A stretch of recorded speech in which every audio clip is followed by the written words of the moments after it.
You're listening to the podcast called What No One Knows. I'm your host, Lisa Marie Garcia.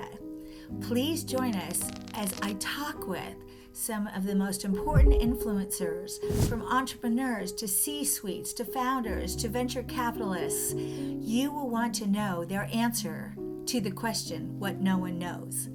Thank you for joining. Hello, this is Lisa Marie Garcia. We are in Tampa Bay, downtown, at the Tampa Bay Waves offices and Wave Studio One. I'm very happy to be taping another episode of What No One Knows, the podcast. And today in studio, we have Andrew Adams.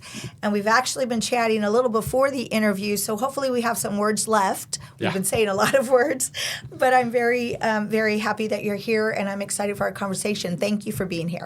Yeah, welcome to be here. This is a great podcast. Appreciate it. You're welcome. I'm excited for what you get to share with us. So you've got quite the varied background.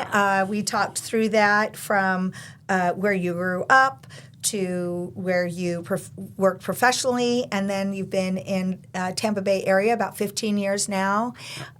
Maybe just share the high strokes of how you got to know as much that you do today. Well, I think I started out as a little kid as a reader. I read all the books and got awards for that. So I always read a lot. But then it's something different between reading and doing. So computers came when I was like 6 or 7 years old. The first personal computers came out. I had a copy, and my mom bought me one of different types. And what do you do with it then? You play games or you program. So I still learned how to program. At the time, we had BBSs instead of the internet. So then you would go on with your modem and log into stuff and find all the information and just open up that world to you. And it was very, I would say, primitive, but still underneath the structure of everything is still there. Like it's still operating that way. The internet's still operating that way.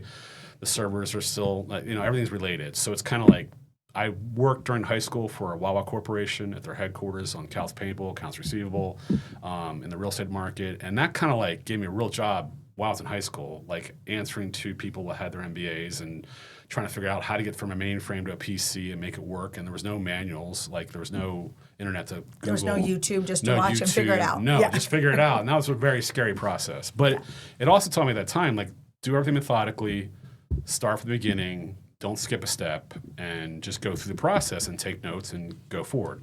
So that was a great thing to learn. And then during college, my grandmother got sick. She had Alzheimer's. So I had to come home to take care of her from the school I was going to. And during that time, I switched majors because like I was so far ahead of the school I was at. It was like all the computer science programs were like 3 or 4 years behind and already had jobs working professionally. So I was like, all right, let me switch. And at that time, I worked for a couple congressmen helping a friend out fix their computers, and I found that fascinating because I had no idea about politics. So I switched into political science, international law. I was going to be in the State Department, took Russian. That kind of fell apart because the wall fell. So I got involved in the Political Law Club, got involved in politics, worked for a couple congressmen, but didn't like politics. I found like what everybody's coming to a conclusion now, I figured that out or I found that out. I shouldn't say figured that out.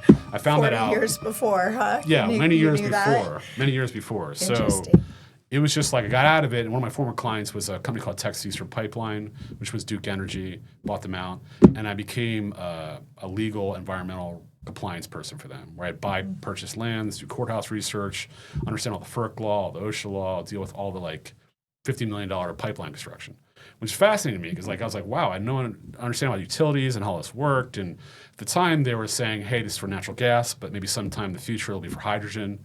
Like we're putting the infrastructure in place back in the those years, then the early 90s. For now, we're talking about Toyotas came out with the water engine, so like that stuff's coming to fruition when at my age now, I'm 56. So, which they told me was happening when I was in my 20s. So I was like, okay, that's interesting. But from there, I went to law school because I was dealing with attorneys all the time in New York, New Jersey, Delaware, and I was just sick of it. I was like, gosh, I need a second degree. Like I have my undergrad and my background, but I was like, you know what? Let me just take the LSATs. Did well in the LSATs. And I went to Villanova Law, which had the one of the top privacy professors in the country, Professor Turkington, became his TA, and basically learned about where privacy was at the time. He helped write the HIPAA law while I was there and helped a little bit with that. And then I focused on something called the European Union Data Directive, which became GDPR, which is their privacy laws versus our privacy laws. Got to see the players in that and saw how important our privacy laws were and how, like, without privacy, then the government can do whatever they want to. Because it's not just about what they find out about you in your private life. It's they can put bad data about you that isn't true in your private life. And now you become something else that wasn't true. So it's kind of like whoever controls the data controls the narrative. 1,000%. It's whoever controls the content controls the content. What year was it that you ended up? When did you graduate from law school? 97. Okay, so it seems like you're always in the forefront of first in technology, and then definitely in the forefront for privacy for tech. Right. And even before startups, there wasn't even that term startup at that time. And I went through the 2000 bubble. I worked for a couple companies and watched that all happen and went, whoa, that's a lot. And then I started working as in-house counsel for tech companies and like hosting and communications and stuff like that. I worked for T-Mobile. And from that experience as an in-house counsel, I was trained by other general counsel who have been doing it for 40 years, what they felt was important. So I was like super valuable teaching that I got from that. Not from law school, and law school was great. I went through great law school, learned a lot of prep, but that knowledge being passed on. And one thing they told me was like, especially in the energy companies, they're like, oh, we learned from the railroad companies. And you look like the most powerful companies at the turn of the century in America were the railroad companies. Yeah. And so then they pass their knowledge to the utilities. And the utilities pass their knowledge to telecommunications and IT companies. So it's always like what the next big thing is in that time period. So right now it's technology companies. I turned down a job to represent Bill Gates and his email Microsoft thing because I was looking for a job, and I went to my congressman I used to work for, and they got me a job to work for Bill Gates, and I was like, no. Really? No. Way back then even? Well, at that time, they weren't even determining what emails had to be saved or not. And I mentioned before a conversation, there was a company that said, we'll just erase everything, erase all our records. And the court found that that's like triple damages when you erase your records. So precedent was set. So sometimes you don't want to be the first to be the company to test the theory. Sure. But what's happened in our culture right now is privacy's, when I got into it, people are surprised I switched from energy into IT. And I'm like, well, IT law is always, nothing's been written yet. It's like very basic rules, and it's going to evolve as we go. And we're at that point. And a lot of people ask me, what's the most important thing about IT law? And I said, it's when a certain age group retires because they didn't grow up with technology. So they don't really understand it. So it's kind of like you're hearing it from somebody that's a consultant telling you what it means, but you haven't lived it. Right. So I feel like when people older than me get out of Congress and Senate and we have younger people in, they'll grasp it a lot quicker and think laws will start to be written. And there's been many attempts by great senators and congressmen over the years to try to give us more privacy laws or help us have clearer direction. And it isn't because the willingness isn't there. It's I want to say it's not mindset. It's that that's not the culture or the environment. They don't understand it. That they don't. Yeah, and they don't understand it because they didn't live through that. I have two Gen Z daughters. Right. They've never not known the internet. They've never not known a handheld phone. Hand. Right. Yeah. And I don't know how you can necessarily compensate for that. You either it was a part of you or not. I love that. Also, they don't want to shoot the golden egg. Wait, this thing's growing. Don't shut down the internet now, because we do, it might be worth billions of dollars. And this was the start of the internet. And that makes sense. We'll see how these online companies do against the box companies and of course, there was a lot of wait and see. Of course, that all changed, and internet companies become the most powerful now. Yeah.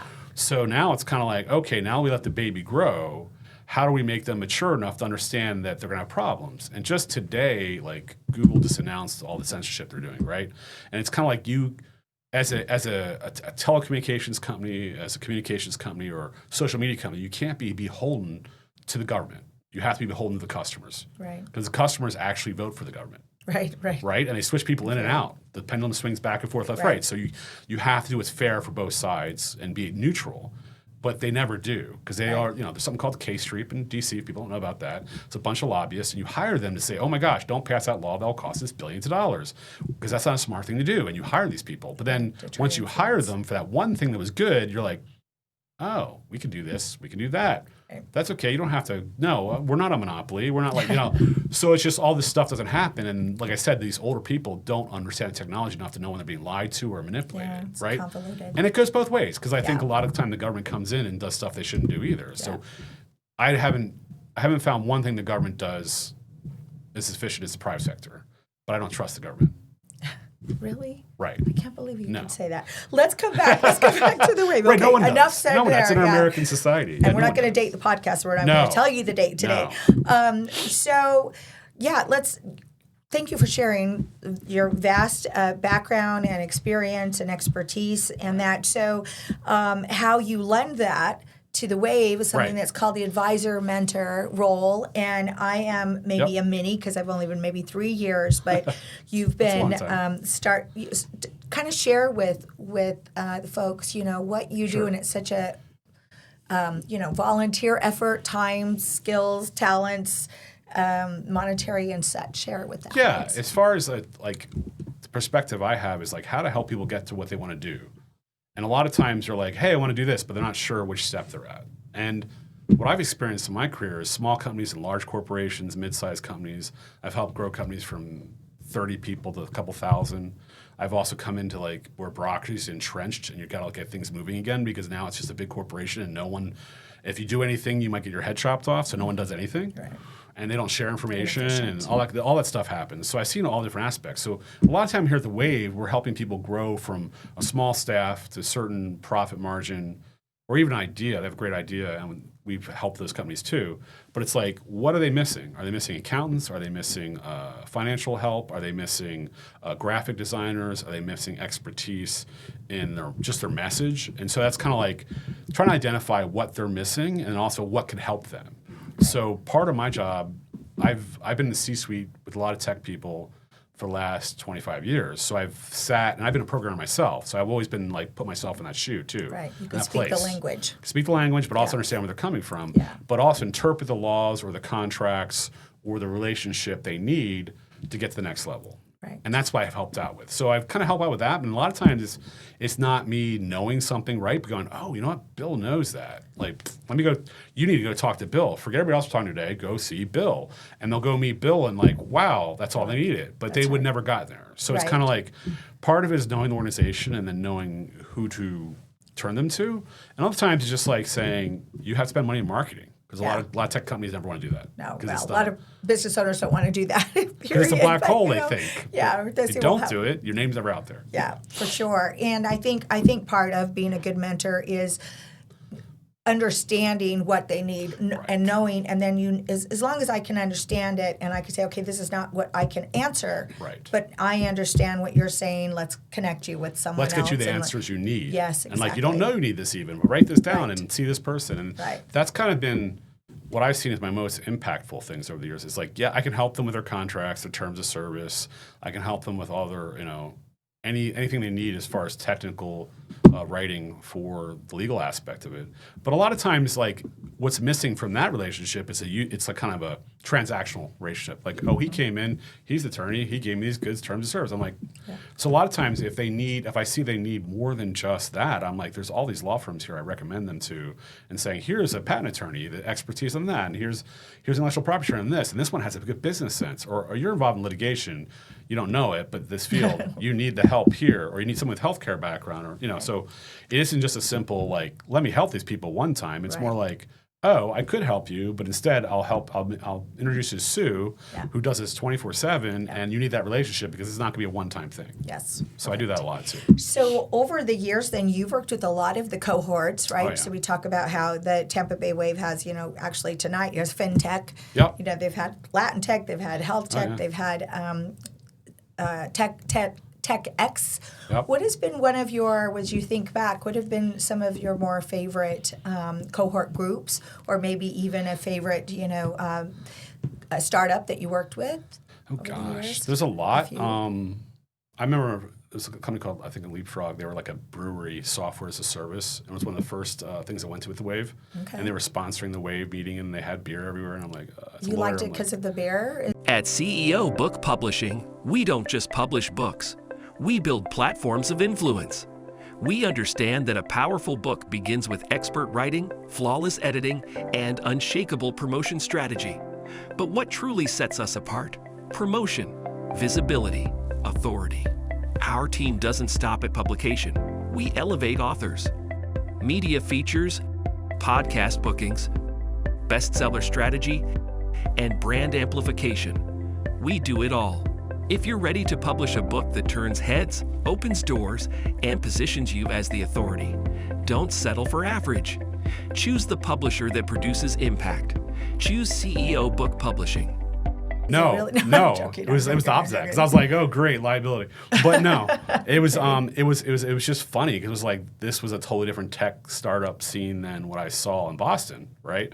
So, and as from that point forward, we've now helped, I don't know, over a billion and a half, whatever, raise that kind of funding. Yeah. We've helped get them induce the venture capitalists, the right people. We've helped them get the right marketing companies. So seeing that, like, there's so many different stories, but I think one I think is going to be honored soon is the story of this life. Okay. He started out just trying to videotape people's like life stories when they're grandparents, right? And great guy, and I'm like, wait a sec, like I've been in healthcare, I've been doing geriatrics, like that's great, but it's going to pay for everything. And he's like, what do you mean? It's like, well, you're going to get this certain amount of funds, and then you'll make this much money back, but your investors are going to see more. He's like, what do you mean? Like, so we had a long conversation, and I kind of pointed in the direction of like, hey, you should be really helping out something that could pay for us, like more luxurious, not luxurious, but more higher end retirement places, because then they'll get better data from them and they'll help everybody and see what happens. So since then, he's pivoted like 3 or 4 times, and he's become up with AI data on senior centers and helping them have better care with the nurses and doctors' feedback and all that. So it's kind of like you see how he had to pivot like 5 times, where every time he's like, oh, I'm good. It's like, no. It's like you can't tell him that because you don't know. That might be the one thing that's it. But his intelligence and ability to stick with it and not listen to all the naysayers saying, well, you're going to be a $5 million company. Oh, you're going to be an $8 million company. Oh, you're going to be a $20 million company. It's like, no, he just kept pivoting. It's like, how can I help people? How can I serve the customers better? What's my really intended goal? So like his one thing he started out with was one smaller thing, but he got to do that too. So it's like that's become part of it too. So it's kind of like that led him to a bigger journey. See, I see the characteristic, as you said, his willingness, but then also his ability to be agile. Yeah, it wasn't easy. No, it's like those neither one of those characteristics are easy, especially when you're build and you're a C-level, and because you've got to have your plans, right? Your marching orders and what you're doing one step before the next. I don't know why I'm having a problem speaking on my own podcast, for goodness sakes, but it's just rewarding, right? Yeah, so when you're working with the cohorts and you see them go from A to B and know that you've been talking with them during that time, that's pretty cool. Yeah, there's another company who was just like taking change and rounding up and giving it to charities, and they've pivoted like 10 times since then. So like, it's just you see the companies that the owners start, and they think they're on this journey to like, hey, I'll make this much profit, I'll sell the company for this, right. And it's like, no, you could have done that, but you're like, no, I want to keep doing this, and you pivoted and you made the company bigger. I think sometimes that whole exit strategy from the beginning, it kind of is what forms that mindset. Well, I think we used to have a lot of IPOs, and then people realized, hey, why did we destroy this brand? Like if I'm Microsoft buying something out, and there's this new company called Company A, and they're really well branded in their field, why get rid of that and make it part of Microsoft? Let's just have control over it and let them still be Company A, and everybody knows Company A. Yeah. So I think they've kept a lot of the CEO and some of the founders on board and still run the company, even though it's 100% owned by, say, like Microsoft. Yeah. So those IPOs don't happen as much. So it's kind of like that's changed, and people are happier because hey, they make more money that way, and and I don't think the market's ready for the next Google. Who knows, right? Who will be the next? What will be the next name that we'll all know about? Let's talk about. I would like you to talk about the tech company that you have right now. Sure. It's fascinating. SciScore. Yeah, SciScore. I was working at the largest geriatric service company called GeriMed, and I was talking to my CISO, my chief security officer, who had many degrees. He was ex-military and did great. And I'm like, hey, what do we do about people working remotely? We're a small company. We're only 35 people, and we're not given the computers, and the phones are everywhere now. They can listen to you, translate, transcribe, everything like that. I'm like, so what are we doing? He's like, nothing, Andrew. I'm like, what do you mean, nothing? Like, we got to do something. He's like, no, we can't look at their personal computer. Like, we can't look at their personal phone. Like, if we see that data and there's like child porn or murder or something like that, we have to report to the police. Then we report to the police, and we find out, oh, it wasn't him. Somebody hacked in there. The next door neighbor did it, or the kid did it. And now we're in like huge lawsuits. We fired this person. So most of the citizens out there don't want to see that information. So I came with the idea for SciScore, which basically is our company comes in and says, hey, let's give a survey to that remote employee, that contractor, and saying, hey, you're not an employee, or you are an employee, but you're remote, and we want to make sure your home's secure. So we ask these questions because I say 90% of security problems are habits and people not doing the right things versus technology. So you have that, you have the web, you have what kind of technology they're running, and we do a survey. We basically get their score, whether they're doing well or not. And everybody takes a survey, including myself, does not get a perfect score. You're like, oh, I should be doing that, but I'm not, right? So, and we also verify they're running the bare minimum antivirus in their computer. We give that information. We have work with other companies to do a CrowdStrike to find out if there any foreign interference or any type of hacking is going on they're not even aware of, or they're being targeted. And we get that anonymized data back to the company and saying, hey, here you go. You didn't know this, but this is what's really happening. This is what's going on. And you should pay for this training for your company because we feel like they're weak in this area, and we should buy this software. So for the employee, they're getting protected. The company's actually going to pay now to protect them, which are not right now. So if you get hacked, your career is over. If you're the doctor in the group that let all the data go and they just lost $30 million, you're not going to be worked with very much. So it's kind of it can destroy careers. So the employee point, that's good. And from the employer point of view, now they actually are protecting stuff which they couldn't before. Right. So it's a big loophole in our whole SOC 1, SOC 2 high trust. And I've talked to different security people, hey, we can just buy this hardware. I'm like, no, because there's always another PC, like the kid that's a hacker or a gamer that's on these sites that no one knows about. That's where the problem comes in. Or you can buy a router on the web and it has Chinese hackers that already hacked it. You didn't know, and you bought it and it's pre-packaged and you put it in and wow, why is it going so slow? I don't know why. So all that data is going back to China. So it's kind of there's all these stuff that people don't talk about, but it's it's out there, and companies are since COVID, companies hacking's gone up 500% remote because what they've realized is you need a moat for different employees. It's you have your big walls, castle walls for the headquarters, but now all the people work remotely so many days a week. Where's the security there? It's not the same security. Yep. And you can't look at their personal information, so you can't install. So it's a whole. That's why I came with SciScore, and that's when the process. I love that. I love that, the assessment, and then the complete assessment, and then the with recommendation, and and I remember when we'd never heard the word of BYOD, bring your own device. That was the new. No. It's been we're not going to allow that. Yeah, right. No. And I'm how are you going to stop all these people when they're doing their banking or healthcare or their emails on their phone? It's not. going to happen. No such thing now. Right. Well, I know this is going fast. I wanted to ask you a question that is I always have for someone with your depth of experience is, what would you say is something you learned that didn't come from your multiple degrees and didn't come from your education, formal education, that you learned through experience that you can share with us? Yeah, I was talking about it earlier, but I didn't really get into details. But I can get details with this. I worked for some utility, and I was working in telecommunications companies, some big ones, and some of my senior general counsel were ex-energy utility companies, or just jumped on board and said, hey, I have all the experience at this bigger corporation. I'll help you small telecom startups get going, right? And from them, I learned, like I said, what the railroad companies passed on to the energy companies and how they operated. And that experience was not in the law books, right? And what they would teach me was from HR to how they handle different situations for interpersonal between different stockholders and stuff like that. Was very valuable. So that's experience, right? Yeah. But one of the other things, it's a legal condition. It's sometimes you want things very detailed because that's your favor, and other times you want it very vague, just a sentence. So it's depending on what side you're on. Sometimes it doesn't benefit you to have everything written down exactly because now you're held to the letter of that contract and now you're in trouble. It'd be better just have some things vague. Other times, oh no, make that very specific where you're doing with some. Detail it all out. Right. So it's not always a one size fits all approach to everything. It depends on which side you're sitting on and what you're trying to do, and even sections of a contract. So you don't. You might learn some of that in contract law, but they're always focusing on how the law played out and the history of it, not really all that nuance. So very good, very good.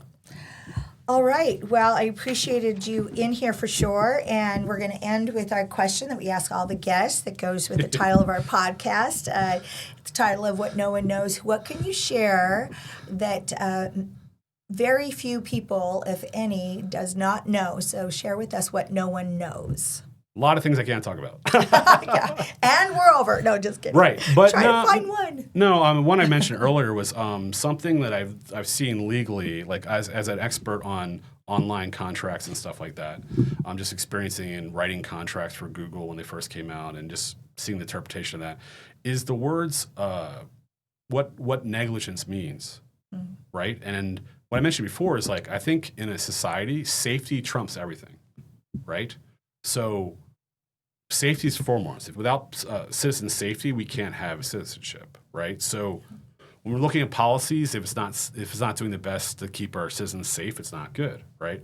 So from safety, though, comes your rights, like your rights to your own personal thoughts, your rights to protect, your output as you go on. So that protection of who you are has to be maintained. That's safety, right? So when you lose somebody's privacy, because I'm a privacy attorney, right, then you're kind of playing with that safety, right? Because like, do I want to know what that special police officer's name and badge are in his face so then somebody goes and whatever later on? It's like there's certain safety restrictions, like just for airplanes, for telecommunications. Who's allowed to like record our conversations? Only certain people for safety, right? For safety so reasons. It's kind of like everything. How are like, I remember when people first went to China and were like manufacturing over there and they didn't have our safety regulations. They just have like, they'd be shocked because like they were just taking metal cords without any insulin and plugging them in and people would die and that'd be okay, right? But in our society, like we have a lot of attorneys who are like, no, that's not safe. That was negligent. You will now be held liable for that. So I feel like democracy can be measured by how safe they keep their citizens. And you always want to have risk. You don't want to be like, our society's like, hey, you know what? Some states, you don't have to wear a motorcycle helmet. No. Right? You don't need to wear a bicycle helmet, right? State law that's your crazy. But if you go into like a hospital that treats brain injuries for motorcycle people, you never have a motorcycle, right? Yeah. So you have to weigh that out. Like, it's kind of like, should we restrict everyone to have a motorcycle just because people have accidents? And so there's always that weighing out of safety. You don't want to make life bore and blandness and your little kids run around with armor on 24/7. No. But in the same instance, like in our society as grown-ups, we have to think what's safe for everybody. And like, I feel like we kind of lost that sometimes in the pursuit of profit. And I'm for capitalism in America and all that, but I feel like some of the things we do aren't necessarily safe as we originally find out. And then we should backtrack and make them safe, but we don't. So. I agree, and I think the knee-jerk isn't always to think about the safety aspect. It usually is the afterthought in that. So it should be so great advice. The important point I was going to say about that is also something called grossly negligent. And all these contracts and terms we sign, the law says if somebody's negligent to the point they're really grossly negligent, that's a legal term, and every industry says what gross negligence for that field, then that contract's worthless. Then they can just sue you and you're done. And a lot of CEOs, a lot of companies don't understand that. They're like, oh, I'm doing what's fair. I'm doing what's great. If they signed, I said I can do this. It's like, no, it's going to come to the court. They're going to say, was this grossly negligent? Some judge's going to say, well, yes, it was. And now you are now the case law that everybody studies that said they shouldn't have done that. And one example I brought to you earlier was a company was like, we'll just erase all our emails when emails first came out. They're like postcards. You shouldn't have to keep that. And they're like, no, that's business records. That became treble damage, which means triple damages. And they paid out the wazoo. And these are huge companies. So then now they were the example we all study in law school saying, no, you have to keep records. And this is the kind of records you have to keep. And this is what's reasonable. But if those executives just thought, what's a reasonable person do? And that's not I mean negligence about this. And they don't think that way because the lawyers don't tell them that. So that's just one thing most people don't know that they should know. It's like, put yourself in that situation. Is it negligent to act that way? Could there be somebody get harmed by that? Well, then you'll probably be liable for that somewhere in the future. Right now, there might be a law in the books, but you don't want to be that case study. So that's something that people don't know. Very cool. All right. That is something people don't know, and that's another episode of What No One Knows. I'm Lisa Marie Garcia, and I appreciate that you listen to our podcast, and thank you. Appreciate it. Great being here.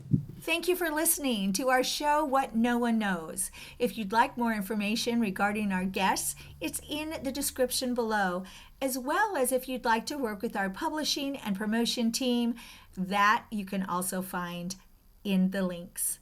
Thank you.